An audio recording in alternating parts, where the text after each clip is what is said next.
How's it, guys? Welcome back to FX Rhapsody. Today we're going to be focusing on two currency pairs again. It's going to be the British pound, Japanese yen, and then the British pound, US dollar. Before we hit the charts, just go visit my website. It's on the bottom left corner over here, and the link is also in the description. We will find some nice written trading material. For those of you that's getting started into trading, there's some nice video categories over there as well for you to get started. For you that's a little bit more into your trading, there's some nice strategies that you can follow. It might help in your trading career. Also, preferred brokers, go visit these guys. These are really brilliant brokers, and you always need a reliable broker to trade with, and that is on your side. Also, the COT reports that we're using for our analysis, you can download that for free under the resource tab. So let us hit the charts. So we're going to be starting off on the British pound, Japanese yen. We're moving from the daily time frame and then all the way down to the hourly. So on a daily time frame with a British pound, Japanese yen, you can see a little bit of a up and down in the markets. We're just going to look at the British pound first, COT reports. Let's just focus there. Then we can see that British pound has been getting stronger, meaning a lot of shorts have been closed to the market. Longs has been closed as well, but more shorts. So basically, you can see an upwards movement. So a strengthening in the British pound, which you can see by the movement upwards. And then also, if we look at the Japanese yen, and we saw that yesterday, and also Japanese yen strengthening. So that is why we see a up and down movement, a consolidation arranging in the market. So both currency pairs strengthening, so you have an up and a down on both sides. But a couple of obviously entries that you could have caught. First of all, there's a nice little fair value gap that was created up here. As you can see, just going to zoom in a little bit.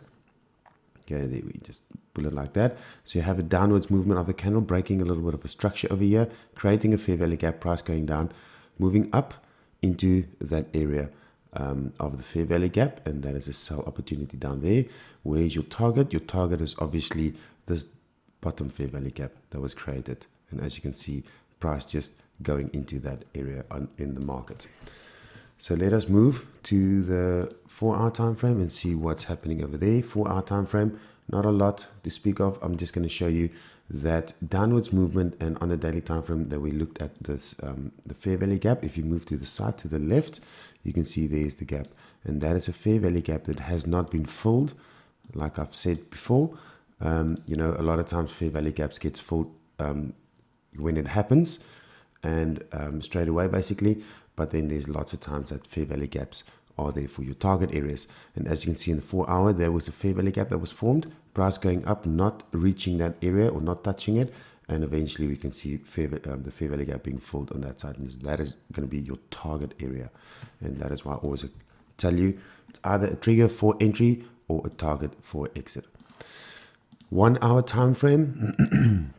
So basically we had last weekend's analysis, we had two areas in the market that we were focusing on.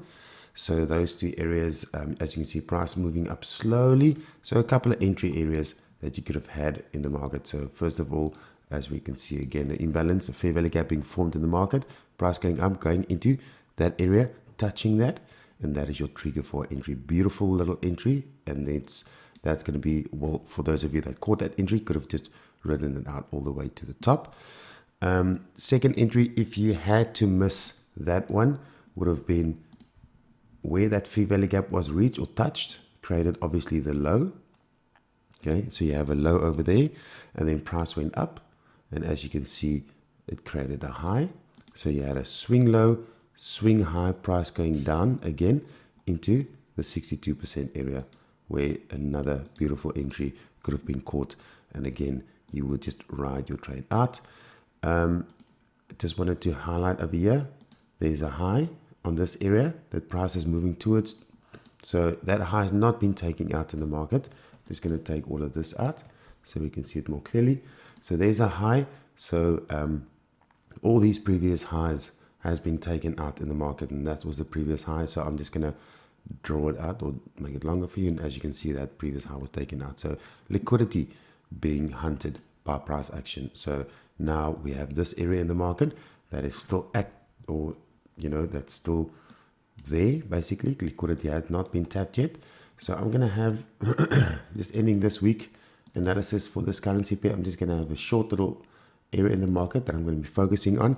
So it's going to be that, and we're going to be looking at this low over here. So those are the two areas that I'm going to be focusing on this week on the 1 hour time frame. Price breaking above it or below it, and then we react to market, or what market gives us basically. Next currency pair we're going to be looking at is going to be the, here we go. I'm just going to go to the daily time frame. It's going to be the British pound, US dollar. Okay, so British pound, US dollar, again, you know, had a nice little incline or nice little bullish movement going up. And that is also, you know, we can see that in the CUT reports, just going up in the CUT reports to the British pound strengthening, as you can see, every week is getting stronger in the net position, and that is why we're seeing that movement upwards, and we can see that in the charts, just the movement upwards in the British pound. So nice little, I mean, this is, you know, a while ago, so that would have been a nice little entry. Again, fair value gap being tapped. I did make analysis about that, and then price moving up. So where's your exit area? Again, fair value gap at the top, not being touched, and look at that. Okay, that is where the entry or your target area will be.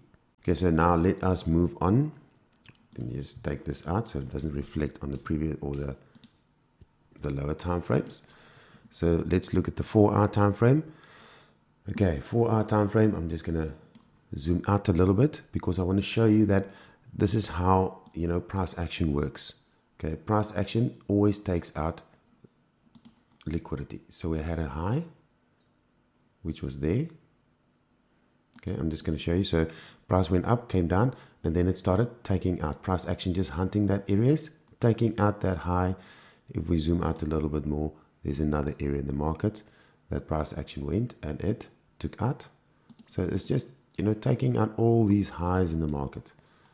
Okay, so now I don't want to go too far because, I mean, it's still an upwards movement. So that is, you know, good signs of a movement upwards. And if you can see a bullish movement happening, you will definitely target those highs in the market. That is your target areas in the market.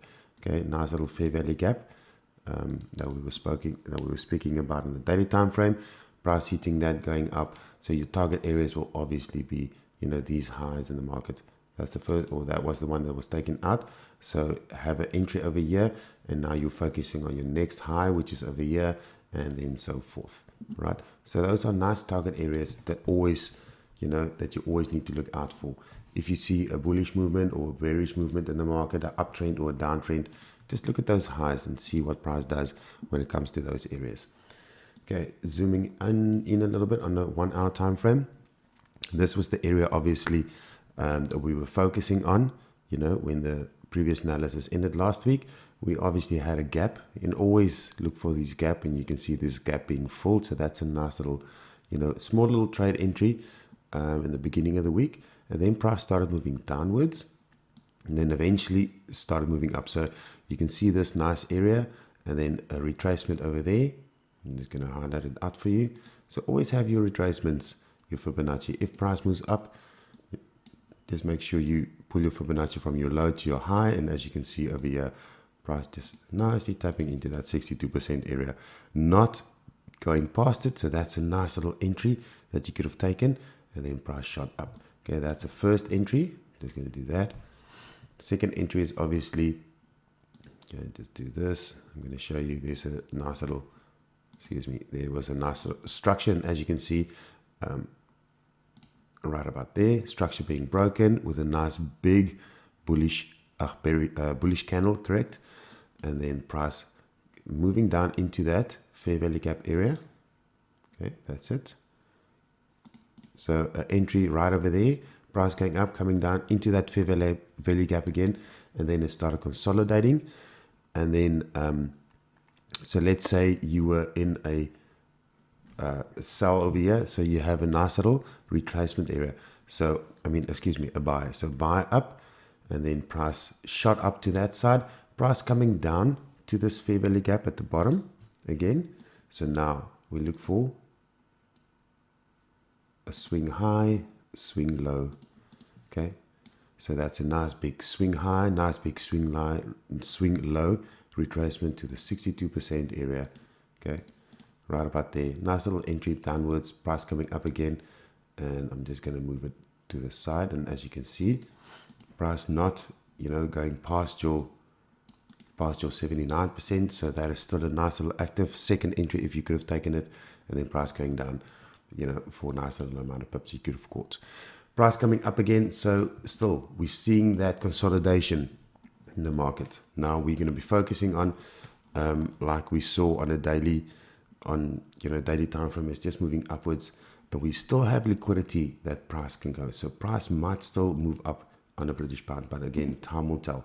We will be focusing on this area over here, and then I'm going to be focusing on that.